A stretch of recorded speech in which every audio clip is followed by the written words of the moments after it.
Is this the most useful chord shape?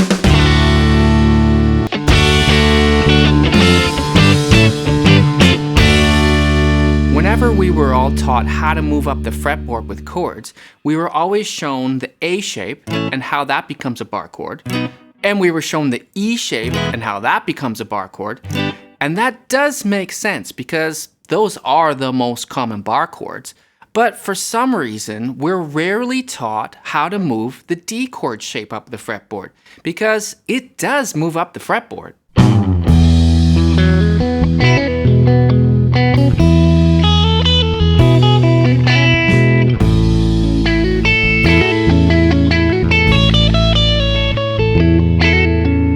Now it's true that the open strings don't come with us when we move up the fretboard, but we can accommodate for that.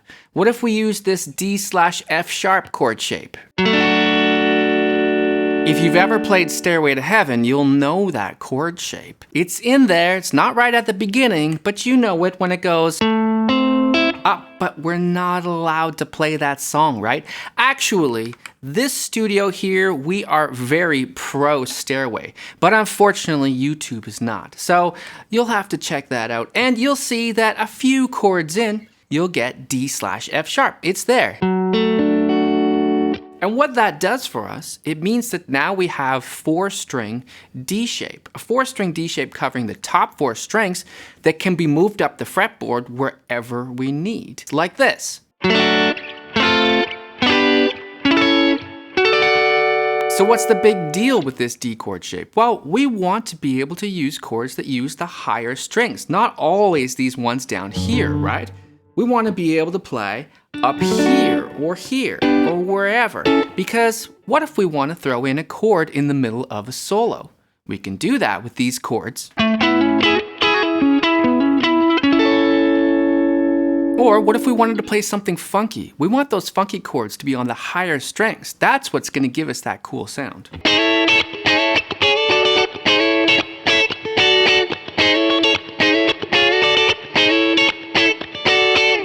Or we can use these shapes to make finding arpeggios very easy, and we can use those arpeggios in our solos, or even throw it into a rhythm guitar part.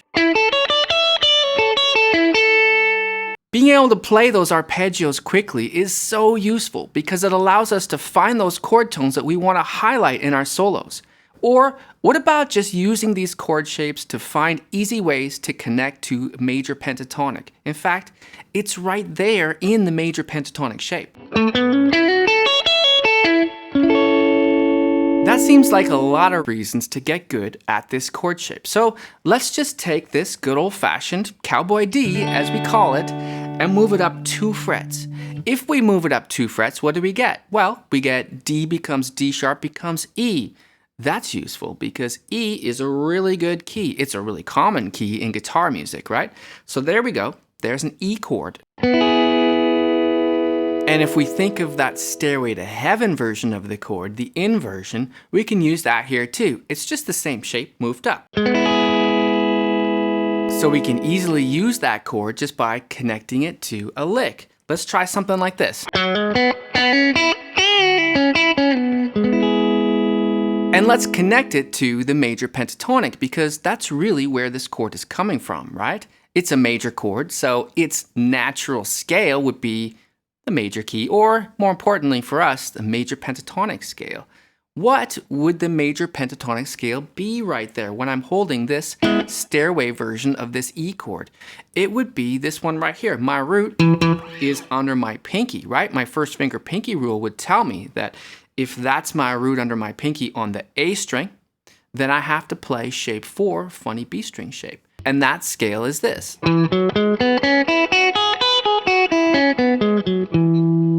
Okay, so what? Well, that shows us where the chord is in relation to a scale that we might be using all the time.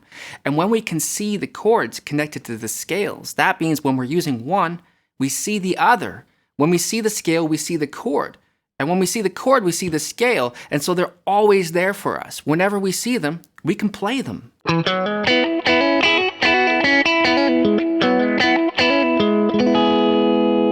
Now, I know some of you who are really into the CAGED system might already be commenting below and saying, wait a second, Blue, that's not the D-shaped pentatonic, that's the C-shaped pentatonic, and that's fine. You call it what you want. If you want more information on my opinion on CAGED, check out that video from 2 weeks ago. But essentially, we can see that that D shape, it's in this major pentatonic shape.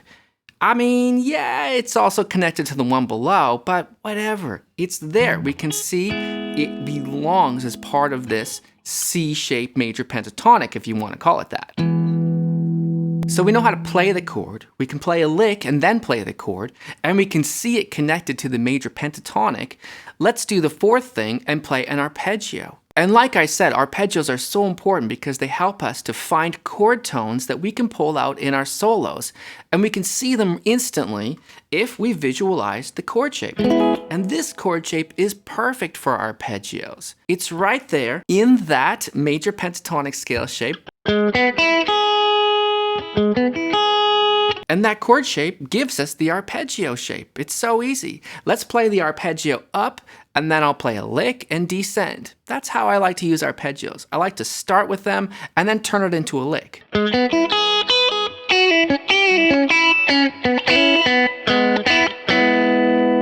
And those arpeggio shapes, those chord shapes, tell us what the interesting notes are to resolve on, because those are the notes of the chord. And so now, not only will we have the roots that we could resolve on, but we could have the major thirds, we could have the fifths. They're all right there in that shape. We could easily alter that arpeggio just by, say, adding the 4 to it. Remember this good old cowboy D that this whole thing is based on? There's probably at some point in your life that you played a D sus4 here. That's there, adding the pinky, right? Well, if that's D sus4, then 2 frets up, that's E sus4. Let's make an arpeggio with E sus4.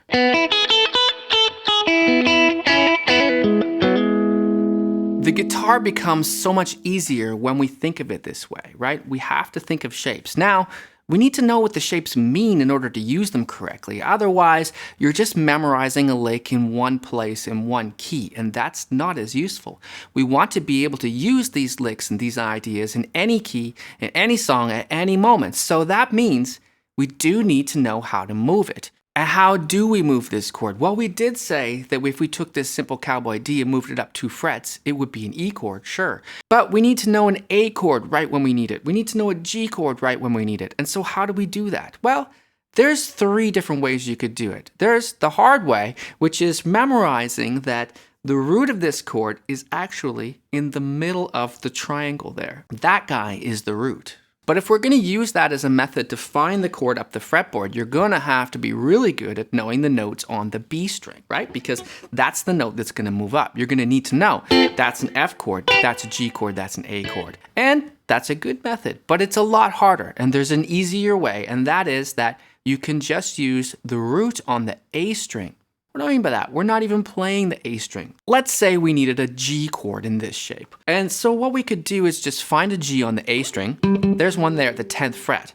And we use that as a reference, a kind of landmark. Even if we're not playing that note, it doesn't really matter. It's there. If I can see that G, I can see the D shape for G over here.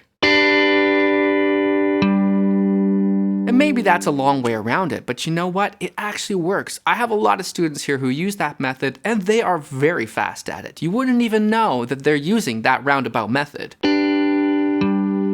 And it's not such a bad idea because that's the root of the major pentatonic shape that we would probably be using there anyway. And so that's a third method for finding this D chord shape. You could just memorize that it's there at the top of major pentatonic when your pinky's on the A string, shape 4.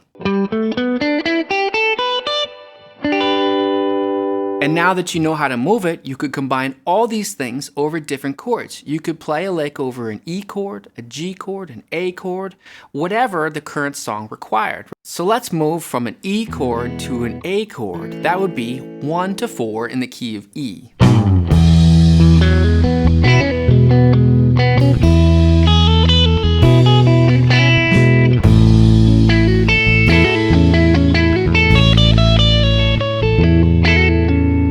next next thing to do would be to learn some licks using these chord shapes. And we've got lots of those kinds of licks on our Patreon this week, and you can join free for 7 days.